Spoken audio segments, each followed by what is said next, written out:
السلام علیکم.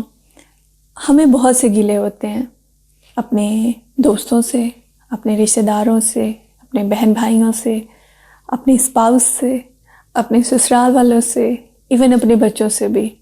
ہم کہتے ہیں کہ ہم نے تو ان کے ساتھ بہت اچھا کیا، ہم نے ان کے لیے بہت قربانیاں دی، لیکن انہوں نے قدر ہی نہیں کی اور انہوں نے کبھی میرا خیال ہی نہیں کیا. میں اتنا اچھا کرتی ہوں لیکن میرے ساتھ کسی نے کچھ اچھا کیا ہی نہیں.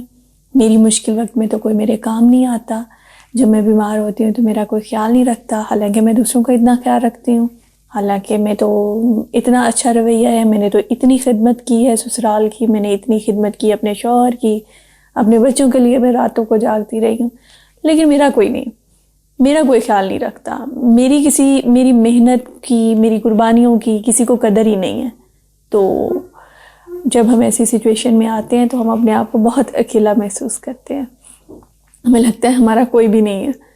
تو ایسے میں دو دوست ہیں جو کہ ہمارا ساتھ دے سکتے ہیں، جو ہمارے کام آ سکتے ہیں، اور صرف یہی دو لوگ ہیں، یہی دو دوست ہیں جو کہ جن پہ ہم بھروسہ کر سکتے ہیں، جن سے ہم امید رکھ سکتے ہیں، جن سے ہمیں اپنی امید کبھی توڑنی نہیں چاہیے.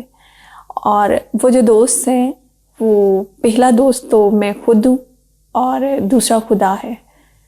اور یا تو ہمیں پتہ نہیں ہوتا اور ہم نے اس دوستی پہ کچھ انویسٹمنٹ نہیں کی ہوتی، تو اس لیے ہم خود کو اکیلا محسوس کرتے ہیں. اگر ہم نے اس تعلق پہ ان دو دوستوں کے ساتھ جو تعلق ہے اس پہ انویسٹ کیا ہوا ہوتا ہے تو ہم کبھی بھی اکیلے نہیں ہوتے. اگر میں کسی پریشانی میں ہوں تو یا تو میں خود اس میں سے نکل سکتی ہوں یا خدا نکال سکتا ہے. میری صحت ٹھیک نہیں ہے تو یا تو میں خود اپنی صحت کو ٹھیک کر سکتی ہوں اور دوسری مدد مجھے میری خدا کر سکتا ہے.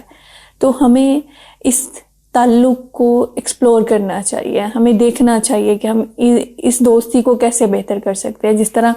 جس طرح ہمیں کسی بھی چیز کی نشو نما کرنی ہوتی ہے تو ہمیں اس دوستی کی بھی نشو نما کرنی چاہیے. جس طرح ہم دوسرے رشتوں کو ٹائم دیتے ہیں، اس کے لیے قربانی دیتے ہیں، تو ہمیں ان دو دوستوں کے لیے بھی قربانیاں دینی چاہیے. اور میرا یہ مقصد بالکل نہیں ہے کہ ہم دوسروں کے ساتھ اچھا کرنا چھوڑ دیں. ہمیں دوسروں کے ساتھ اچھا کرنا چاہیے، لیکن اس لیے نہیں کرنا چاہیے کہ یہ میرے ساتھ اچھا کریں گے. ہمیں اچھا کرنا چاہیے کیونکہ ہم اچھے ہیں.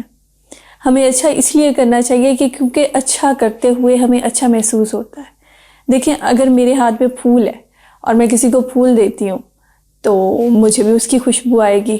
اور اگر میں نے کوئلہ پکڑا ہوا ہے تو کسی کو کوئلہ پکڑانے کا تو مجھے جب موقع ملے گا تب ہی ملے گا، لیکن یہ ہے کہ اتنی دیر تک میں خود بھی اس میں جلتی رہوں گی. تو اس لیے اچھا کرنا چاہیے، اس لیے نہیں کہ وہ اچھا کرے. اچھا کرنا اس لیے چاہیے کہ ہم اچھے ہیں، ہم نے اچھے بننا ہے. اور جو امید ہے، جو بھروسہ ہے، وہ اس کا جو محور ہے نا، وہ بس یہ دو دوست ہونے چاہیے، ایک خود اور دوسرا خدا. Thank you.